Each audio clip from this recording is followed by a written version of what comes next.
আজকের গল্প তবু ভালোবেসে। লেখনীয় গল্প পাঠে আইভি দে চক্রবর্তী। পর্ব 5। গল্পটি ভালো লেগে থাকলে প্লিজ লাইক ও কমেন্টস করতে ভুলবেন না।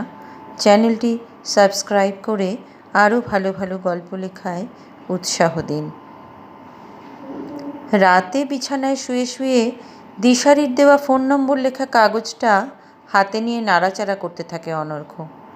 এই সেই মা কালী থুরি শুভশ্রী ব্যানার্জির ফোন নম্বর।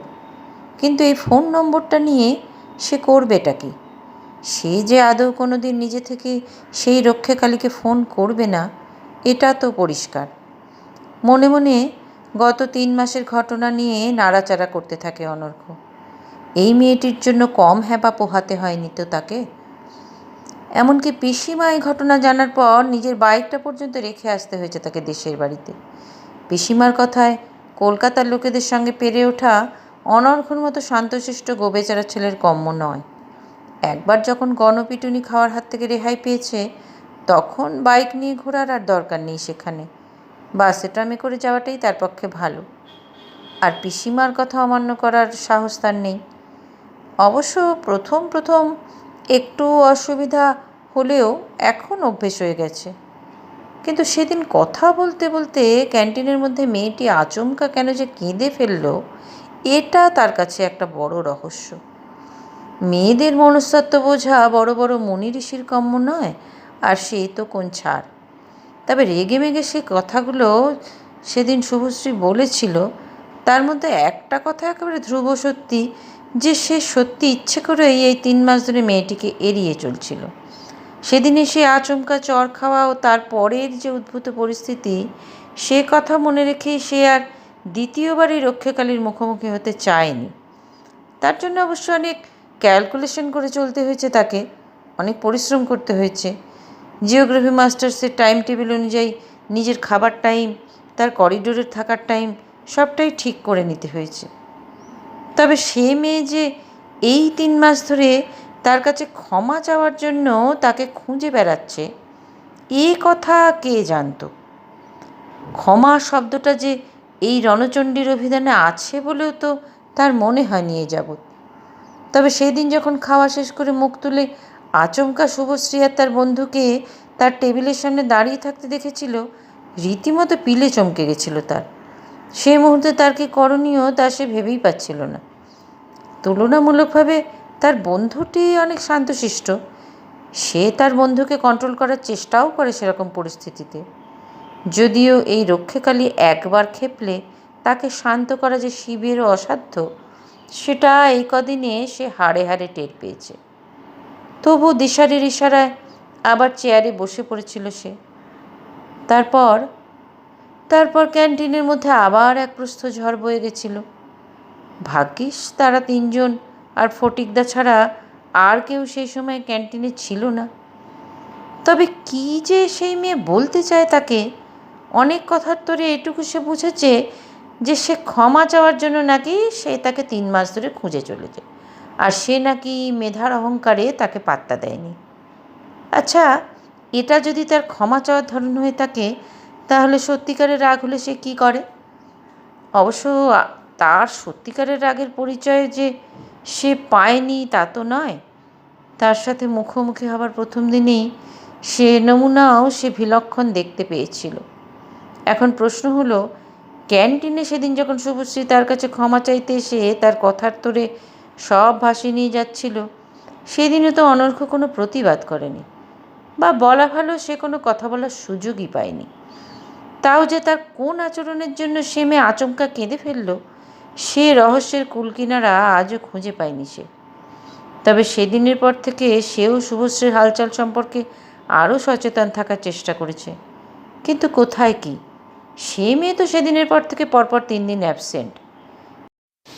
যে মেয়ে তাকে প্রথম দিন থেকে এভাবে নাকানি চোবানি খাওয়াচ্ছে, তার সম্পর্কে অহেতুক কৌতূহল থাকার কথা নয় তার। কিন্তু মানুষের মন বড় বিচিত্র। পরপর 3 দিন তার অনুপস্থিতি অনর্ঘকে যেন একটু হলেও ভাবিয়ে তুলেছে। তাই আজ দিশারিকে একা পেয়ে একটু সাহস করেই এগিয়ে গিয়ে আলাপ জমাতে চেষ্টা করেছিল সে। আসলে একমাত্র দিশারই পারে অনর্ঘর মনে জন্মানো এই কৌতূহলের উত্তর দিতে। কিন্তু দিশারই বোধ হয় তার বন্ধুর মাথায় গণ্ডগোল আছে জিজ্ঞেস করাটা খুব ভালোভাবে নেয়নি।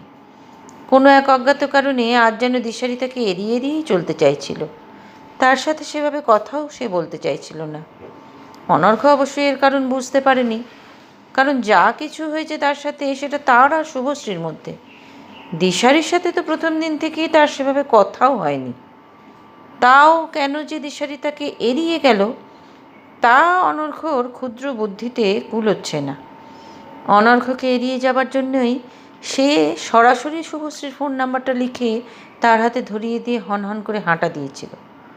বলে নাকি সে নিজে থেকে শুভশ্রীকে ফোন করে ঘটনাটা জানবে। কেন রে, তাকে কি পাগলা কুকুরে কামড়েছে যে সে সাত করে ফোন করে মা কালীর সামনে স্বয়ং বধ হওয়ার জন্য তৃতীয়বারের জন্য বুক পেতে দেবে? কিন্তু এ কথা সে বোঝাবে কাকে? দিশারিও যে তার বন্ধুর মতোই তার কোনো কথার উত্তর না দিয়ে অন্ধকারের মধ্যে ফেলে রেখে বাসে উঠে পড়বে, এ কথা কে জানত? সেই মুহূর্তে দিশারির ব্যবহারে সে সত্যিই খুব অবাক হয়ে গেছিল। অথচ এটাও তো সত্যি যে কোনো এক অজ্ঞাত কারণে সে তখন থেকে এই মোবাইল নম্বরটাই ঘুরিয়ে ফিরিয়ে দেখে চলেছে। ছিঁড়ে কুটি কুটি করে ফেলেই বা দিচ্ছে না কেন? বারবার দেখতে দেখতে এই ঘন্টায় নম্বরটা তো তার একেবারে মুখস্থও হয়ে গেছে। কিন্তু এখন কথা হলো যে সে নিজে জানে যে সে আর তৃতীয়বারের জন্য কখনোই ওই রক্ষাকালীর মুখোমুখি হতে চায় না। অথচ এই কথাটাও তো তাকে তখন থেকেই ভাবাচ্ছে যে সেদিন হঠাৎ করে ওরকম কেঁদে ফেলার পর থেকে পরপর 3 দিন যে সে আর কলেজেই এলো না, এটা তো একটা অভাবনীয় ব্যাপার। এটা কি সত্যি কাকতালীয়, নাকি এর পিছনেও অন্য কোনো রহস্য লুকিয়ে আছে? আচ্ছা, এত কিছু যে অনর্ঘ ভাবছে, হয়তো এর কোনোটাই সত্যি নয়। হয়তো সে সত্যিই গুরুতর অসুস্থ। কিন্তু 3 দিন আগেও সুস্থ একটা মেয়ে যে তেড়ে মেরে ওরকম ঝগড়া করতে পারে, এমন কি হলো যে সে একেবারে পরপর 3 দিন ইউনিভার্সিটিতেই এলো না? এলো না, তাতে তোমার কি? নিজেকেই নিজে ধমক লাগায় অনর্ঘ। সত্যি তো, তার কেন ওই মেয়েকে নিয়ে এত মাথা ব্যথা? যে কিনা প্রথম দর্শন থেকেই তাকে বারংবার অপমান করে চলেছে, তাকে নিয়ে সে এতটা ভাবছেই বা কেন? নিজের চিন্তাধারায় নিজেই খুব আশ্চর্য হয় অনর্ঘ। মোবাইল নম্বর লেখা কাগজটা সাইড টেবিলে চাপা দিয়ে রাখে সে। চোখের উপর হাত চাপা দিয়ে ঘুমের চেষ্টা করেও যখন ব্যর্থ হয় সে, বেশ কিছুক্ষণ পর উঠে বসে কাগজটা পাশের ড্রয়ারের মধ্যে ঢুকিয়ে রেখে নিশ্চিন্ত হয় সে। থাক মোবাইল নাম্বারটা, সে তো কলকাতায় একবারে নতুন, কখন কাকে কাজে লাগে কে জানে।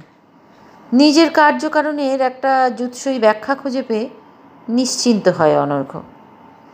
আবার শুয়ে পড়ে ঘুমের চেষ্টা করতে থাকে সে। কিন্তু না, ঘুমটুম কোনো কারণে আর তার চোখ থেকে বিদায় নিয়েছে আজ।